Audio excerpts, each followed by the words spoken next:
ঝালমুড়ি দেশের একটি জনপ্রিয় স্ট্রিট ফুড। মুড়ি, ছোলা, চানাচুর এবং বিভিন্ন ধরনের মশলা সহযোগে এটি তৈরি হয়ে থাকে। বিকেলবেলায় আমি হাঁটতে বের হলে মাঝে মধ্যেই ঝালমুড়ি খাই।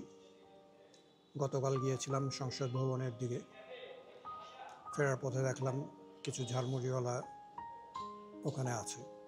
তাদেরই একজনের কাছ থেকে ঝালমুড়ি কিনে খেলাম।